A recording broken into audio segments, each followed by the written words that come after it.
Donasi dakwah Yufid. Yuk berikan amal jariah terbaik Anda untuk dakwah dan pendidikan Islam.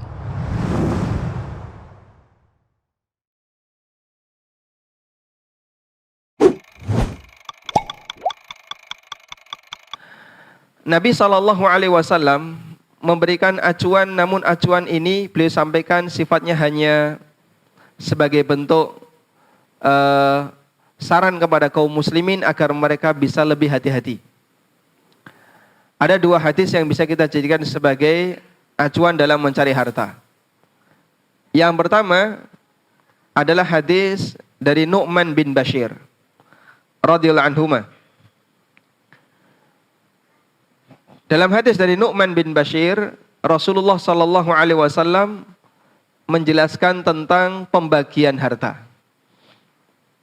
Beliau mengatakan, innal halala bayyin wa innal harama bayyin wa bainahuma umurun mushtabihat. Yang halal jelas, yang haram jelas, tapi di antaranya ada perkara yang syubhat.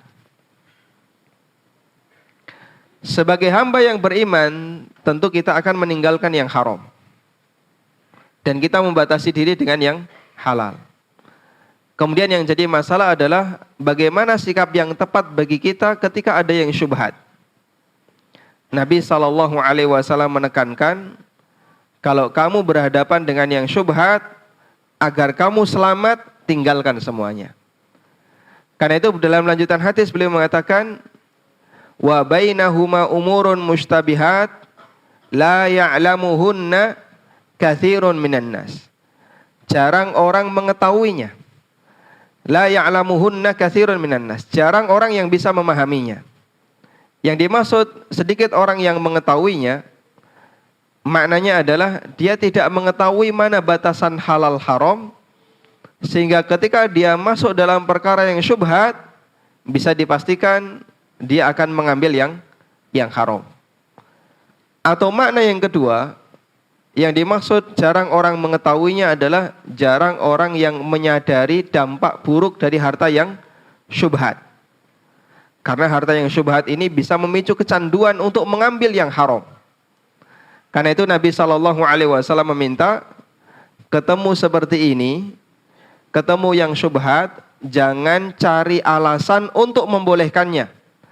Tapi ambil sikap yang paling hati-hati, tinggalkan semuanya.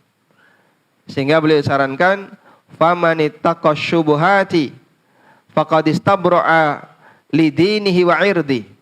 Siapa yang menghindari syubhat, maka berarti dia telah membebaskan kehormatan agamanya dan kehormatan dirinya. Sebaliknya, orang yang terjerumus dalam yang syubhat, kata beliau apa? Maka dia pasti akan terjerumus ke dalam yang haram. Karra'iyar haulal hima. Seperti ada orang yang dia mengembalakan kambing di sekitar daerah larangan. Beliau mengumpamakan orang yang mendekati syubhat sebagaimana orang yang mengembalakan kambing di daerah larangan. Namanya kambing, bisa nggak diremot, Pak? Bisakah kambing dikasih briefing dulu? Nanti kamu jangan masuk bagian itu ya. Kamu boleh makan di sekitarnya, tapi tidak boleh nerobos garis. Sehingga karena dia tidak berakal, dan cenderung hanya yang penting pokoknya nafsu kenyang dan makan, maka bisa dipastikan orang ini ketika menggembalakan kambing di sekitar daerah larangan, yushiku ayyar ta'afihi. Maka dia hampir saja akan masuk ke dalam daerah larangan.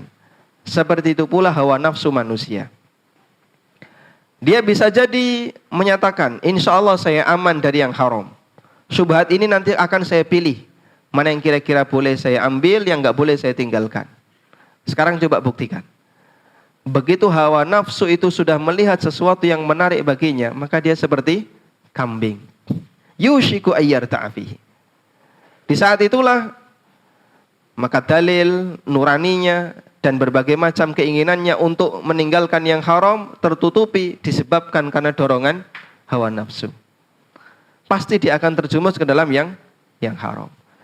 Sehingga berdasarkan hadis ini, prinsipnya adalah sesuatu yang syubhat dalam Islam itu ditinggalkan dan bukan dicari alasan. Andaikan kita punya prinsip seperti ini, yang syubhat kita tinggalkan, insya Allah kajian muamalah itu tidak serumit seperti sekarang, Pak. Yang membuat kajian muamalah itu agak rumit dan repot adalah ketika banyak orang mencari yang syubhat. Apalagi muncul berbagai macam transaksi baru yang belum dikenal di masa silam. Sehingga tugas para asatidzah ketika mendapatkan pertanyaan ini harus mencari kasus padanan yang ada di masa silam. Lalu dilakukan kias-kias. Analogi pertama, analogi kedua, dan seterusnya. Mana yang kira-kira paling cocok? Dalam rangka untuk menjawab permasalahan masyarakat yang mereka mencari syubhat. Coba kalau kita punya prinsip yang seragam, syubhat tinggalkan. Insya Allah itu meringankan beban ustadz. Ya. Cuman karena kita ngambil syubhat, kemudian kita ingin tahu jawabannya, itu dipetani, Pak. Ya. Ini bagian yang halal di sebelah sini, bagian yang haram di sebelah sini. Itu yang rumit. Tayyib.